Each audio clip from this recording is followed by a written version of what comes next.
C Kalyan. ఈయన గొప్ప సినిమాలు తీసిన నిర్మాతగా నేను ఎప్పుడు వినలేదు, కానీ వివాదాల నిర్మాతగా అప్పుడప్పుడు వింటూ ఉన్నా. ఈయన ఈ మధ్య ఒక మాట అన్నాడు, ఐబొమ్మ రవిని ఎన్కౌంటర్ చేయాలి, లేదా కనీసం సినిమా వాళ్ళైనా అతన్ని కాల్చి చంపాలి అని అన్నాడు. చూడు సి కళ్యాణ్ గారు, మనమున్నది ప్రజాస్వామ్య దేశంలో, పాకిస్తాన్లోనూ, సౌదీలోనూ, ఇరాన్లోనూ, ఖతార్లోనూ కాదు. ఇక్కడ చట్టాలు ఉన్నాయి, న్యాయస్థానాలు ఉన్నాయి. వాటికి తెలుసు అతన్ని ఏమి చెయ్యాలో. సరేనా? అవును, సినిమా వాళ్ళు కాల్చి చంపే అంత సీనుందా? సినిమా వాళ్ళు ఏమన్నా దేవుళ్ళా? సినిమా వాళ్ళు ఏమన్నా డిక్టేటర్లా? సినిమా వాళ్ళు ఏమన్నా ఈ దేశాన్ని పాలిస్తున్న పాలకుడా?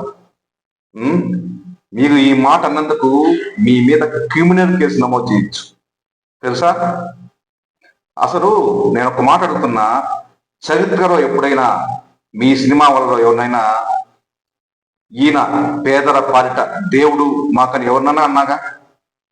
కానీ ఒక ప్రైవసీ చేసిన ఒక ఐబొమ్మ రవిని ఇప్పుడు అంటున్నాను.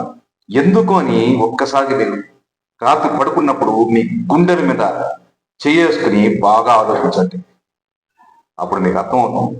గతంలో ఎప్పుడు లేని విధంగా తెలుగు రాష్ట్రాల్లో ఒక ప్రైవసీ చేసిన వ్యక్తిని అంతరా హీరోగా పైకి లేపడం సోషల్ మీడియా ద్వారా ఇదే తొలిసాగేమో. ఇలా ఎందుకు జరుగుతుందో తెలుసా?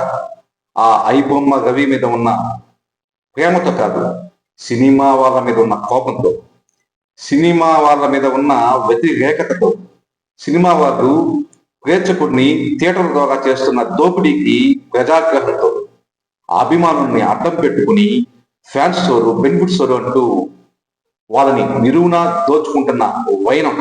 ఈ విషయం అందరికీ తెలుసు, అన్ని ప్రభుత్వాలకు తెలుసు. కానీ ఎవరు అడగరు, ఎవరు ఖండించరు, ఎవరు ప్రశ్నించరు, చూసి చూడనట్టు వెళ్ళిపోతున్నారు.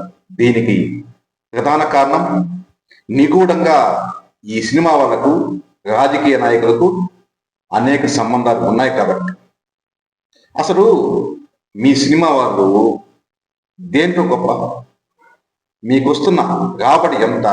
మీరు దాంట్లో ప్రజలకు ఎంత సేవ చేస్తున్నారు చెప్పండి.